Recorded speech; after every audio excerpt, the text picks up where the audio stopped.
Welcome to Ask Victoria. I'm Victoria, and welcome to day 3 of the 30-day financial challenge.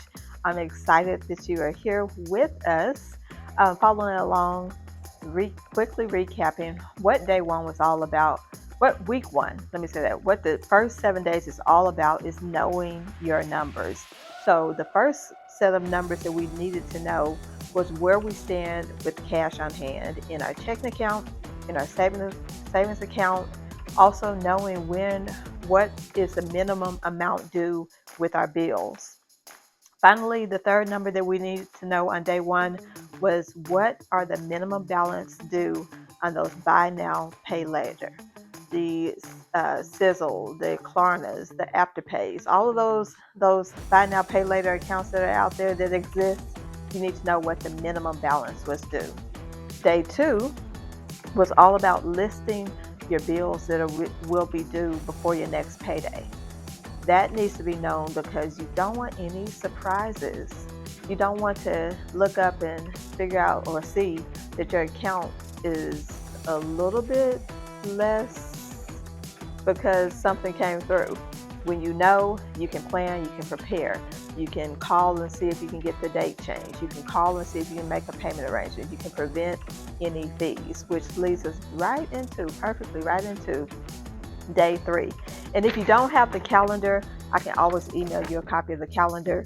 I'll be more than happy to do that. And also the blank April calendar so you can fill in and write down your bills and all the paydays and everything. Just email me, victoria@askvictoria.net. So day 3 is all about turning on your notifications or alerts, I should say. I have some on my checking account through Bank of America. They let me know when my balance falls below a certain amount. That alert helps me to know to check to make sure I have enough before I swipe my card or if I set up a payment for something to come out of that account, because that will help prevent any overdraft fees. There are some banks that will allow you to swipe your card and you do not have the money in there, and they just charge you an overdraft fee. I've seen some overdraft fees as low as $10 up to $36. And you don't want to find yourself in that perpetual cycle where you're paying overdraft fee, because then it gets you behind the 8 ball. Because when the next check comes in or is deposited, you're already losing 10 to 20 to 30 plus dollars, and you have bills already that you have planned to come out. Does it make sense? So you don't want to put yourself in that position to where you're leaning and depending on overdraft.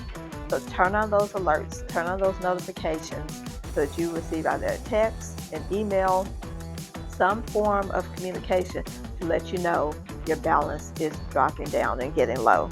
So that is what day 3 is all about. We're going to stop paying those fees. You don't want late fees. You don't want accrue interest. And you don't want any shut-off notices. So when you're aware of what your balance is and something's coming due that you know might get shut off, you can call and prepare them. Like, hey, I might not have that money in there. Could we set it up for this day? You avoid paying late fees, you avoid any possible interest, and you avoid any shut-offs. Okay? Now I am enjoying this journey with you all. I'm following along just as I'm doing the challenge right along with you all. So if you have any questions, feel free to email me. I'm on all social media at Ask Victoria Financial Boutique. You can find me on Facebook and Instagram. So just DM me if you have a question. And be sure to like, comment, and subscribe to the channel. Share the challenge with a friend. Accountability partners are very helpful when you're talking about a challenge, okay? All right, I'll see you on day 4. Take care. Bye.